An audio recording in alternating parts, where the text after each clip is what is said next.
Hi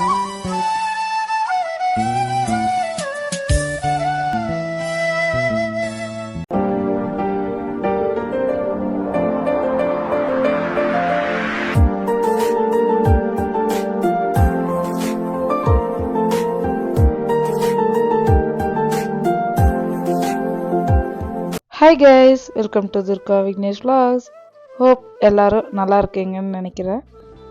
இன்றைக்கி மீயோட birthday. So அதுக்காக morning இருந்தே வந்து vlog எடுக்க ஸ்டார்ட் பண்ணியாச்சு. மீக்கு இது வரைக்குமே எதுவுமே ட்ரெஸ் எல்லாம் எதுவும் எடுத்து தரல அப்படிங்கிற மாதிரியே தான் போயிட்டு இருந்துச்சு. அவர் குளிச்சுட்டு வந்தோன்னே கண்ணை மூடி வெயிட் பண்ணுங்கன்னு சொல்லிட்டு அவருக்காக ட்ரெஸ் வந்து எடுத்துகிட்டு வந்திருந்தேன். நைட்டே வந்து சர்ப்ரைஸாக ஒரு வீட்டுக்கு வரக்குள்ள நானும் நிவேதாவும் போய் மீக்கு ட்ரெஸ் எடுத்துகிட்டு வந்தாச்சு. நிவேதா இருந்தனால மட்டும்தான் இன்னைக்கு ட்ரெஸ்ஸு, நாளைக்கு கேக்கு எல்லாமே அவங்க கூட போய் வாங்கிட்டு வந்துட்டேன். பொண்டாட்டி எனக்காக பேண்ட் சட்டை வாங்கி கொடுத்துருக்காங்க ஃப்ரெண்ட்ஸ். இது ஹாப்பி பர்த்டே கொண்டாட போகிற ஃப்ரெண்ட்ஸ்.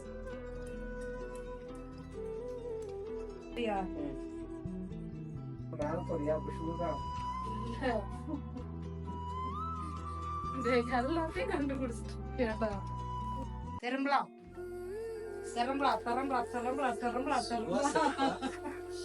எல்லாத்தையும் கண்டுபிடிச்சிருந்த நீ.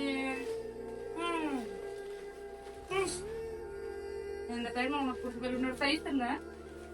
சைஸ் சொல்லு. இதோ இந்த செருப்பு தான்.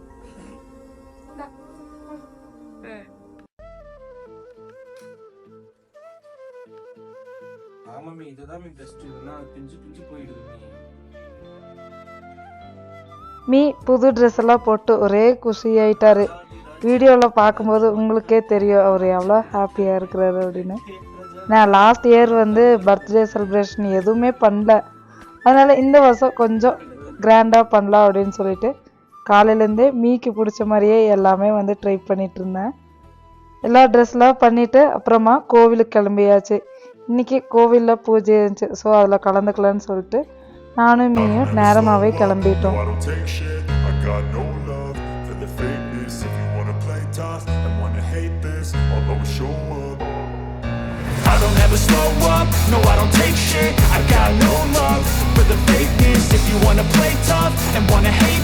மார்னிங்கே லஞ்சுக்கு எதுவுமே நான் பண்ணல. டின்னர் வந்து ஸ்பெஷலாக பண்ணோம் அப்படின்னு சொல்லிட்டு எதுவுமே இல்லாத மாதிரி வந்து மீட்டை நான் காட்டிக்கிட்டேன். எல்லாம் முடிச்சுட்டு கோவிலுக்கு போயிட்டு வந்துட்டோம். போயிட்டு வந்துட்டு மீ ஒரு 3 o'clock ஒர்க் இருக்குதுன்னு சொல்லிட்டு கிளம்பிட்டார்.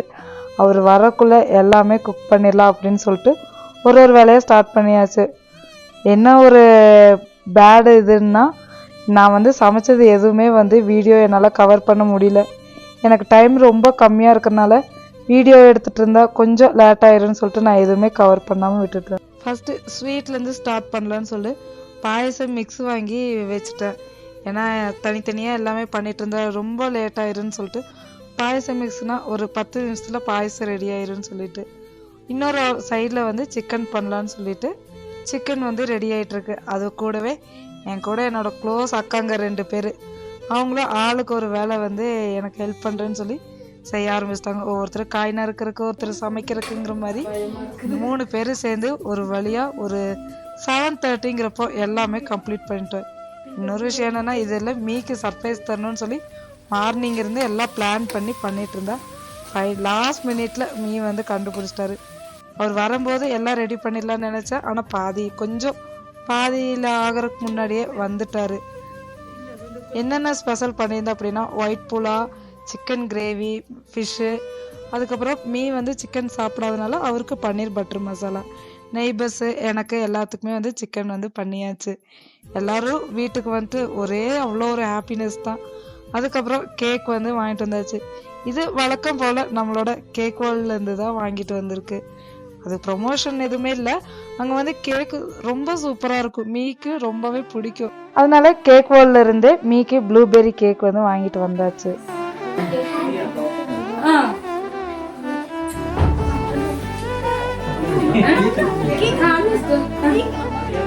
Ready? Happy birthday!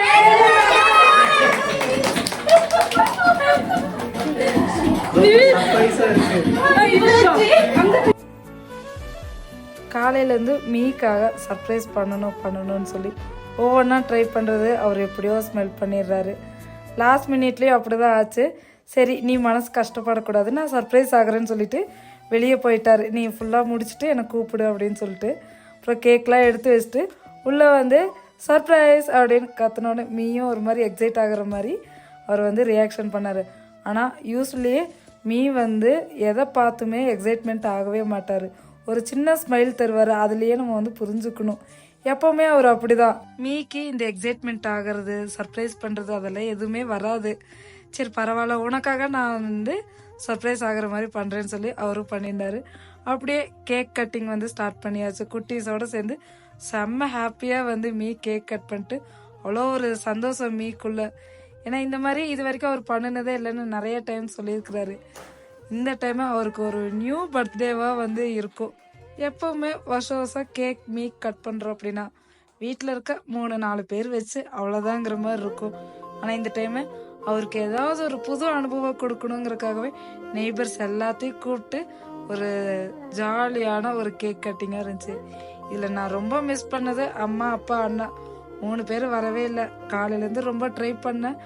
ஆனால் ஒர்க்னால அவங்களால வரவே முடியல. சரி பரவாயில்ல ஓகேன்னு அப்படியே விட்டாச்சு. கேக் கட்டிங் முடிஞ்சோன்னே லாஸ்ட் மினிட்ல எல்லா நெய்பர்ஸ் எல்லாம் சாப்பிட்டு எல்லாம் போனதுக்கப்புறம் தங்கச்சி தம்பி எல்லாம் வந்திருந்தாங்க. அப்புறம் சரி கேக் கட்டிங் முடிஞ்சதேங்கிறனால சாப்பிட்டு நைட்டு ஸ்டே பண்ணிட்டு அடுத்த நாள் அவங்க கிளம்பிட்டாங்க. நேற்று மீயோட பர்த்டே கேக் கட்டிங்கு, இந்த பார்ட்டி இதெல்லாம் எதுவுமே வந்து ஆல்ரெடி பிளான் எதுவுமே பண்ணல. எல்லாமே வந்து ஈவினிங் பர்த்டே கேக் கட்டிங் நடந்தது. எல்லாமே ஆஃப்டர்நூன் பிளான் பண்ணி ஈவினிங் வந்து சக்ஸஸ்ஃபுல்லாக கம்ப்ளீட் பண்ணியாச்சு. அதுக்கு ஹெல்ப் அண்ட் சப்போர்ட்டோடு இருந்ததே வந்து மல்லிகா அக்காவும் அஸ்வினி அக்காவும் தான். அவங்க இல்லைன்னா கண்டிப்பாக இது வந்து ஃபுல்லாக முடிஞ்சிருக்காது. நிறைய பேர்த்துக்கு சமைச்சிருக்கேன் ஆல்ரெடி. ஒரு டைம் நான் வந்து குக் பண்ணியிருக்கேன். ஆனால் வந்து இப்போ கொஞ்சம் அதிகமாக இருக்கிறனால என்னால் வந்து டைமும் ரொம்ப கம்மியாக இருக்குது. மார்னிங் இருந்தே மீ வந்து ஒர்க் போயிருந்தாரு. அப்படி இருந்தால் லீவ் போட்டு ஃபுல்லாக பண்ணியிருந்திருப்பேன். ஈவினிங் ஒரு 3 hours வந்து எல்லாமே கம்ப்ளீட் பண்ணுங்கிறப்போ தனியாக என்னால் மேனேஜ் பண்ணவே முடியல. ஒரு 2 hours வந்து எப்படி போச்சுன்னே தெரில. எல்லாம் வாஷ் பண்ணி லைட்டாக தான் கட் பண்ணி வச்சுருந்தேன். கரெக்டாக ஃபர்ஸ்ட் அஸ்வினி அக்கா வந்தாங்க, பின்னாடி மல்லிகா அக்காவும் வந்தாங்க. அவங்க 2 பேர் இல்லைன்னா தனியாக கண்டிப்பாக என்னால் மேனேஜ் பண்ணியிருக்கவே முடியாது. அப்போ தான் கொஞ்சம் ரியலைஸ் பண்ணேன். குக் பண்ணுறதுல வந்து ஒரு நிறைய பேர்த்து குக் பண்ணுறோம் அப்படின்னா ஒன்றா அதிகமான டைம் வந்து நம்மளுக்கு இருக்கணும். அப்படி இல்லை அப்படின்னா கண்டிப்பாக நம்மளோட ஹெல்ப்க்கு சப்போர்ட்க்கு யாராவது ஒரு 2-3 பேராவது இருக்கணுங்கிறது அப்போ வந்து ரியலைஸ் பண்ணேன். இன்னொன்று அந்த புலாவ் பண்ணுறது எனக்குமே இவ்வளோ பேர்த்துக்கு சமைக்கிறதுக்கு வரவே வராது. அஸ்வினி அக்காவுக்கும் தெரிலன்னாங்க. இந்த இடத்துல ரிகானா வந்து அவங்க குவான்டிட்டி, அளவு, மெஷர்மெண்ட் எல்லாமே வந்து அவங்க ஃபோன்லேயே டீட்டெயில்ஸாக வந்து சொல்லிட்டாங்க. அவங்க சொன்னனால ரைஸு வேற லெவலில் வந்து சூப்பராகவே வந்துருந்துச்சு. எல்லாரும் சாப்பிட்டு செம்ம ஹாப்பி ஆயிட்டாங்க.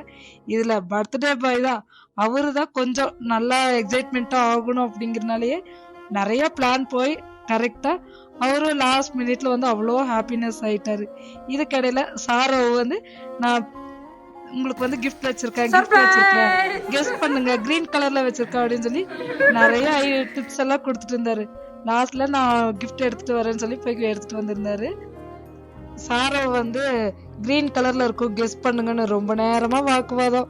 அவரால் கெஸ் பண்ண முடியாதனால பேம்போ பிளான்ட் வந்து கொண்டு வந்து கொடுத்துட்டாரு. மீக்கு ஒரே ஹாப்பினஸ் தான். ஃபைனலாக வந்து எல்லாரும் ஒரு குரூப் ஃபோட்டோ எடுத்துக்கலாம் அப்படின்னு சொல்லிட்டு ஃபோட்டோ எடுத்து வீடியோவை அப்படியே வந்து நானும் கம்ப்ளீட் பண்ண போகிறேன். இந்த வீடியோ உங்களுக்கு பிடிச்சிருந்தா லைக் பண்ணுங்கள், ஷேர் பண்ணுங்கள், கமெண்ட் பண்ணுங்கள். மறக்காம நம்ம சேனலை சப்ஸ்கிரைப் பண்ணிக்கோங்க. பாய்.